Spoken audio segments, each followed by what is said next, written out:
What is HJR 192? Can we discharge our debts to the Govt?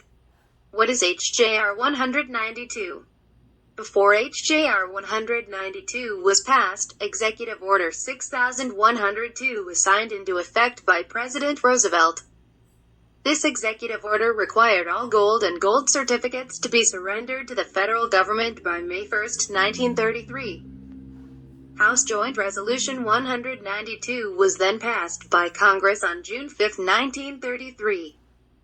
This law was passed to do away with the gold clause in the Constitution and in all public and private contracts. 1933 was also when the United States went bankrupt, which was not the first time that it went bankrupt. In fact, the United States was so far in debt that it went bankrupt 2 additional times previously, once in 1789, forming the Constitution so the states could sign on as security for the Fed's debts. And then in 1861, when the Southern states said no more and wanted to succeed rather than sign on to another pledging of assets to pay the federal government's debt. Then, in 1933, and with HJR 192, they took all the gold, all the true money, all the property, and instituted eminent domain and property taxes, divided land titles, and instituted the income tax to control the labor of the people.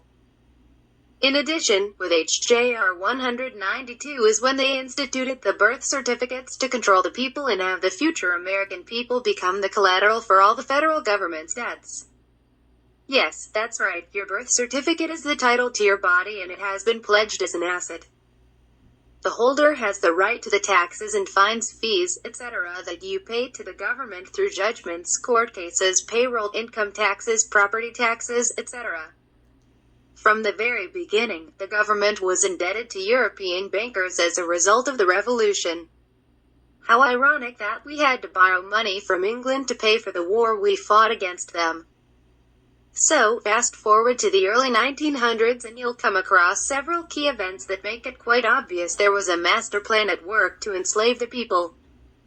If you read a book named The Creature from Jekyll Island, you'll become intimately acquainted with the happenings in the year 1910, when 6 men, who were either elite bankers and/or politicians, met in secret in a place named Jekyll Island.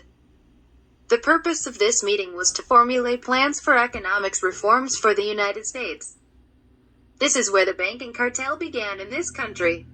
The idea of a central bank had always been rejected, and so the men who met on Jekyll Island needed to come up with a way to trick the people into allowing a central bank to be instituted.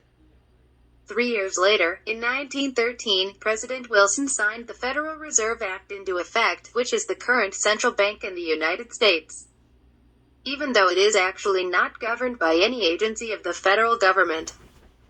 8 years later, in 1921, the Maternity Act was passed, which required all birth to be registered with the state. So, now all key pieces were in place for the upcoming bankruptcy, default, and restructure. In 1933, when the federal government went bankrupt, they passed DO 6102 and HJR 192 and pledged us as collateral to back the government debt. They made us slaves. But they couldn't technically make us slaves because that would be illegal. So, they had to give us a remedy. So what is the HJR 192 remedy? It is that the government has the obligation to discharge and settle any debts we may incur in our daily lives. Yes, this includes mortgages, car loans, utilities, etc. But wait, wasn't HJR 192 repealed? Technically, it was, but the provisions that brought us into having no money of substance still exist and apply. In other words, we didn't go back to using real money, gold, silver, again, and therefore, the maxim of whoever brings the obligation must bring the remedy still applies. So, the government still has the fiduciary duty to discharge and settle your debts because we still don't have access to money of real substance. And because the USA is still in bankruptcy mode. So, the Secretary of the Treasury is still the receiver in a bankruptcy. Your birth certificate is still a bond and your debts are still prepaid by your future labor, property, and taxes that they are assuming the administration of as the office of the executor of the estate of the all caps John H. Doe name. They still hypothecated the birth certificate and made billions of the birth or naturalization of every new citizen. In fact, in every court case over $7,000, there are new bonds created and traded off your BC estate.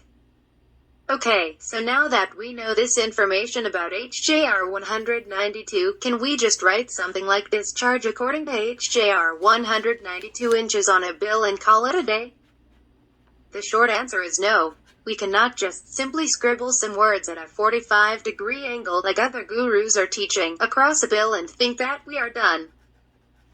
And we never have to pay FRNs for our bills ever again. This is why those who are not fully informed call this the HJR 192 scam, because it isn't easy breezy, wham bam thank you ma'am. The fact of the matter is this is just the tip of the iceberg, and the rabbit hole goes far deeper than any of us ever imagined. If we really want to change our lives, it will take massive amounts of studying and a healthy dose of trial and error. We need to educate ourselves not only on the history of how this all came about, but also stay on the forefront of new technologies that can be used to change our status and obtain our remedy as close to 100% of the time as possible. If you are interested in learning more about everything from the history and inception of the straw man to the latest and greatest on how to change your status, to how to use what HJR 192 gave us and actually be able to use these remedies and to learn to other people who are using them, be sure to join our email list to receive regular updates. The number one thing you can do right now to learn more is to request a download of our free 8+ hour video deprogramming series here that will help you jumpstart your knowledge and your path back to freedom. Remedies from HJR 192 and across the board will be taught in detail. Or, jump right to our thorough section on discharging debt with HJR 192 as a remedy called a private administrative process. To see a copy of House Joint Resolution 192 PDF, HJR 192 PDF, click here. HJR 192 Public Law 7310 for further research on HJR 192, click here. Receive free consultation and join our announcement list.